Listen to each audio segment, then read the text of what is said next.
Doctor ইউনূসের নেতৃত্বে যে অন্তর্বর্তীকালীন সরকার দেশ চালাচ্ছে, সেই সরকার স্পষ্টতই জামাতের প্রভাব সবচেয়ে বেশি। এবং এখানে যারা সরকার পরিচালনায় যারা নিয়োজিত রয়েছেন, তারা হেফাজত সহ অন্যান্য যে সকল ইসলামপন্থী দল রয়েছে তাদের প্রতি বেশ উদার। এর ফলে প্রশাসনে যে সকল কে পয়েন্ট রয়েছে, তো সে সকল কে পয়েন্টে দেখা যাচ্ছে যে জামাতের যে সকল সমর্থক, জামাতপন্থী কিংবা ঠিক জামাতের সঙ্গে যাদের মিলে যাবে বা মিলে যায়, এইরকম লোকজন খুব দ্রুত সেখানে নিয়োগ লাভ করে যাচ্ছে।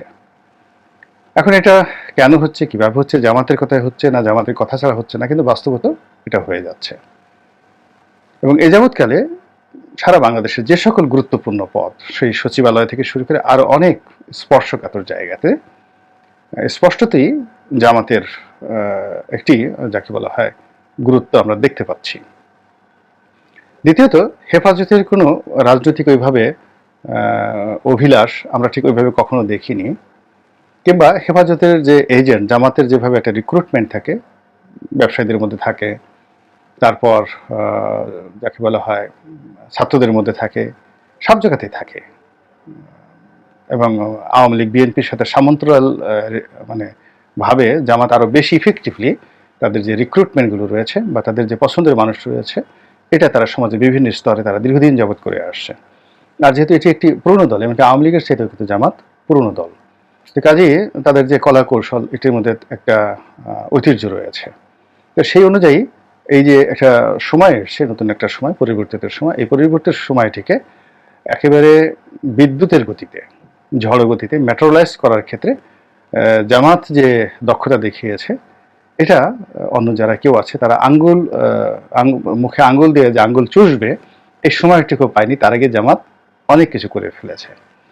দ্বিতীয়ত, হেফাজতে যেহেতু কোনো লোকজন নেই, তারা ওইভাবে তাদের পছন্দের কাউকে কোথাও বসা বা না বসা ইত্যাদি তারা কখনো আশাও করে না, আর এখন আপাতত সেটা করছে না। তারা সুখে শান্তিতে তাদের যে মাদ্রাসাগুলো রয়েছে সেগুলো যাতে সুন্দরভাবে চলে, তারপরে বিভিন্ন আওয়ামী লীগের লোকজন তাদের যে সকল মাদ্রাসা দখল করে ফেলেছিল সেগুলো যাতে পুনরুদ্ধার করা যায়, এই বিষয়গুলো নিয়ে ব্যস্ত।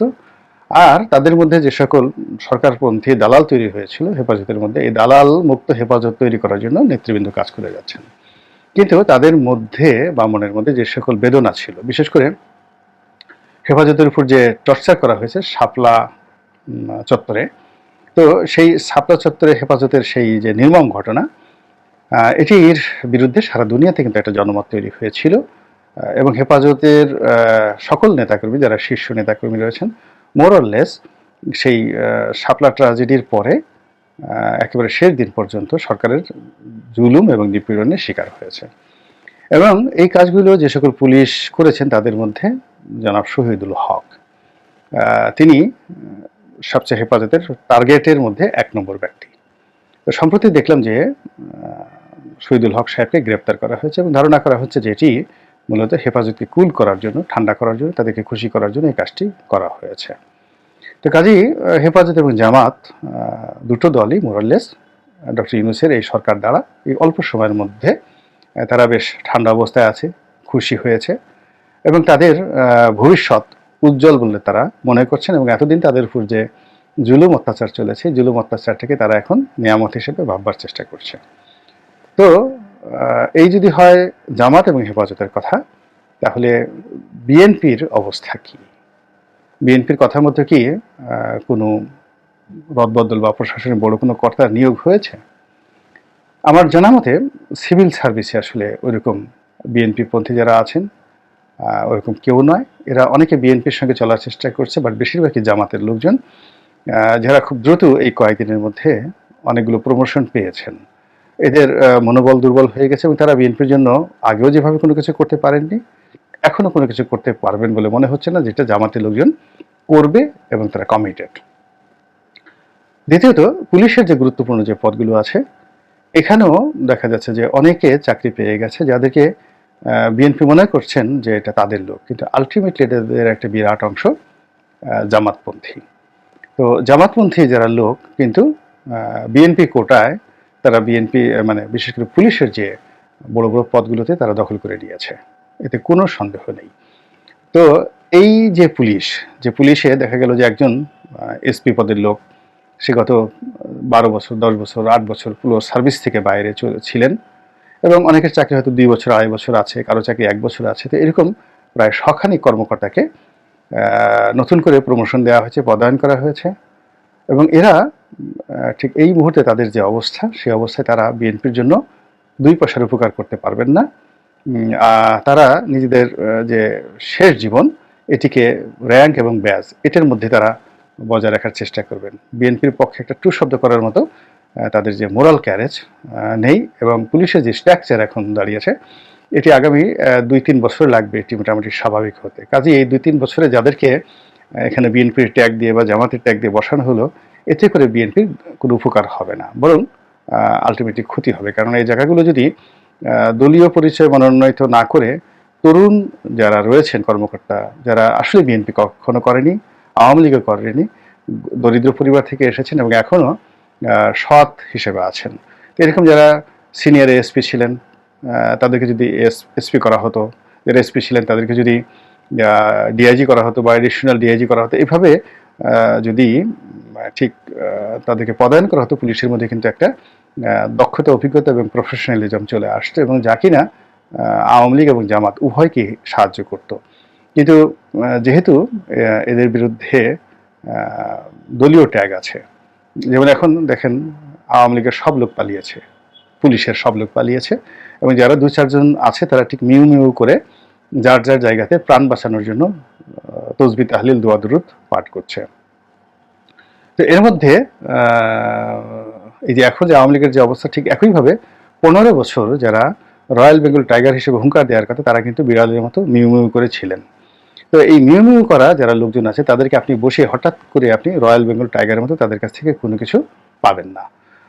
বরং এরা যেটা হবে সেটা হলো, এখন যে রেজিমটি আছে সেই রেজিমটি যদি কোনো কারণে তাদের মধ্যে একটা ফিউডালিটি এসে যায়, তাদের মধ্যে যদি একটা আবার ফ্যাসিজম তাদের মধ্যে শুরু হয়ে যায়, তাদের মধ্যে যদি ক্ষমতার লোভ দেখা দেয়, তাহলে অতি সহজে এই দলবাজ যারা কর্মকর্তা, আলটিমেটলি যে কোনো দল, সেটা আওয়ামী লীগ করেন, জামাত করেন আর বিএনপি করেন, সরকারি কর্মকর্তারা যারা দলবাজি করেন, শিক্ষকরা যারা দলবাজি করেন, এরা প্রথমত ভালো মানুষ না,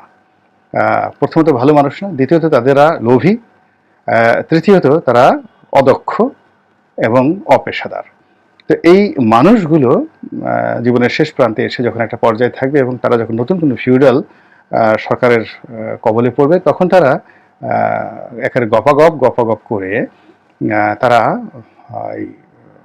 আওয়ামী লীগ এবং তারা বিএনপি এবং জামাতের বিরুদ্ধে তাদের সেই শক্তি প্রয়োগ করার জন্য তারা উদ্গ্রীব হয়ে যাবে। আপনি দেখুন এখন যে মামলাগুলো হয়েছে, বেশিরভাগ মামলাগুলো সেই ওসিরাই করেছে, যে ওসিগুলো এতদিন আওয়ামী লীগের দ্বারা যাকে বলা হয় উপকৃত হয়েছে। এখন আমি এমন অনেক ঘটনা দেখেছি, বিএনপির লোকজন বা যারা মামলা করতে গেছেন, তারা হয়তো 100 জনের নামে মামলা করেছেন, কিন্তু দেখা গেল থানা থেকে বলা হয়েছে অমুক অমুক অমুক অমুক, এরকম ঘটনাও যে ঘটে নেই তা কিন্তু বলা যাবে না।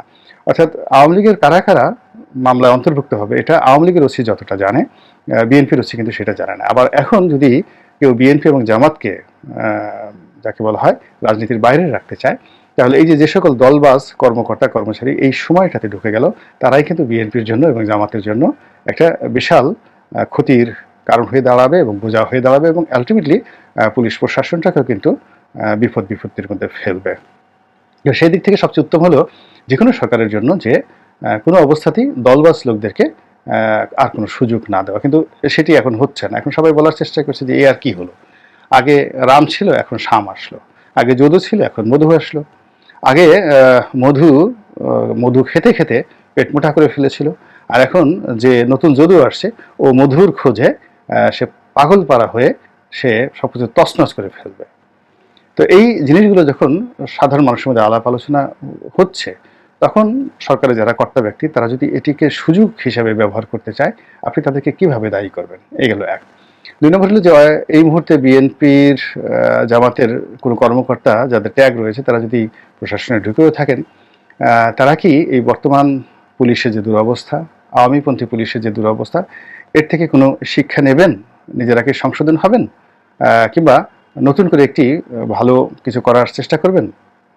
এই যদি প্রশ্ন করা হয়, আমার ব্যক্তিগত অভিমত হলো মরে গেলেও তারা করবেন না, তারা তাদের মতোই মন্দ কাজ করবেন। অর্থাৎ এই যে যাদেরকে নিয়োগ দেওয়া হয়েছে তাদের অতীতের যে রেকর্ড, ট্র্যাক রেকর্ড, তারা যদি ভালো কাজ করে থাকেন তারা এখনো ভালো করবেন, আর তারা যদি মন্দ কাজ করে থাকেন তারা এখনো সেই মন্দ কাজ করবেন। এর কারণ হলো মানুষের যে নফস, হৃদয় এবং মানুষের যে মস্তিষ্ক, এই তিনটি একসঙ্গে মন্দ কাজের জন্য এবং ভালো কাজের জন্য যেভাবে অ্যাক্ট করে, তার থেকে মানুষ তো দূরের কথা, দেবতারাও রক্ষা পায় না। তো কাজে যে মানুষটি কুকর্ম করতে করতে একেবারে ক্রিমিনালের পর্যায়ে চলে গেছে, এখন আপনি তাকে যদি সরকারের স্পর্শকাতর জায়গাগুলো বা রাষ্ট্রের স্পর্শকাতর জায়গাগুলোতে বসানোর পরে আপনি যদি বলেন যে না এটা করবে না, এটা অসম্ভব ব্যাপার। এখন হারুনের জায়গায় যিনি বসেছেন, হাবিবের জায়গায় যিনি বসেছেন, কিংবা মামুন সাহেবের জায়গায় যিনি বসেছেন, তাদের অতীতের যে ট্র্যাক রেকর্ড সেটা দেখতে হবে, যে তাদের অ্যাডমিনিস্ট্রেটিভ পাওয়ার কেমন, তাদের ব্যক্তিত্ব কেমন, শরীর কেমন, স্বাস্থ্য কেমন, তারা এই কমান্ড পরিচালনা করতে পারবেন কিনা, অতীতে তারা কোনো দুর্নীতি অন্যায় করেছেন কিনা, জুলুম করেছেন কিনা, এই বিষয়গুলো যদি থাকে তাহলে এখন যেহেতু সরকারের একটা দুর্বলতম সময়, আওয়ামী লীগ সরকারের আমলে একটা শক্তিশালী একটা রাজনৈতিক দলের অধীনে তাদের কাজ করতে হয়েছে, সেখানে দেখা গেল যে অন্তত পক্ষে সারা বাংলাদেশের সব মিলিয়ে তো 1000-2 লোকের ধমক তাদেরকে শুনতে হতো। এমপিদের কথা বাদই দেন, শেখ পরিবারের লোক, তারপরে শেষে সচিবালয় প্রধানমন্ত্রীর কাছের লোক, এরকম অনেকের হুমকি ধামকি তাদেরকে সহ্য করে আওয়ামী পান্ডাদেরকে, মানে আওয়ামী পান্ডা মানে যারা পুলিশে বা সচিবালয়ে আওয়ামী পান্ডা হিসেবে পরিচিত ছিলেন, তাদেরকে কাজ করতে হতো। কিন্তু এখন যারা দলীয় ট্যাগ রয়েছে, বিএনপি এবং জামাতের যাদের দলীয় ট্যাগ রয়েছে, তারা এরকম হুমকি ধামকি কারো কাছ থেকে পাবেন না। বিএনপির লোক বা জামাতের লোক বড় যে রিকোয়েস্ট করবে, অনুরোধ করবে, সরকারের যারা লোকজন রয়েছে তারা ঠিক ওই শেখ হাসিনার মতো বা তার মন্ত্রীদের মতো এইভাবে হুমকি দিয়ে ধামকি দিয়ে এটা করো ওইভাবে তারা বলবেনও না, বলতে পারবেন না, বিকজ তারা খুব ট্রানজিশনাল একটা পিরিয়ড তারা অতিক্রম করছেন। তো সেই দিক থেকে এই লোকগুলো অতীতের যে কোনো লোকের চাইতে মন্দ কাজ করার সুযোগ পাবেন খুব বেশি, আবার ভালো কাজ করার সুযোগ পাবেন বেশি। এখন যাদেরকে আওয়ামী লীগ জামাতের লোক বলে, বিএনপির লোক বলে দূরে ঠেলে রেখেছিল, এবং যাদের সবার গায়ে বিএনপি কিংবা জামাতের সিল রয়েছে, তো সেই সিলযুক্ত পোশাক নিয়ে তারা যে নতুন জায়গাতে বসেছেন, এটি তারা কতটা দক্ষতার সাথে, অভিজ্ঞতার সাথে, কূটনীতি দিয়ে এটি মোকাবেলা করতে পারেন, সেটি দেখার বিষয়। আল্লাহ আমাদের সবাইকে হেদায়েত দান করুন এবং হেফাজত করুন। আসসালামু আলাইকুম ওয়া রাহমাতুল্লাহি ওয়া বারাকাতুহু।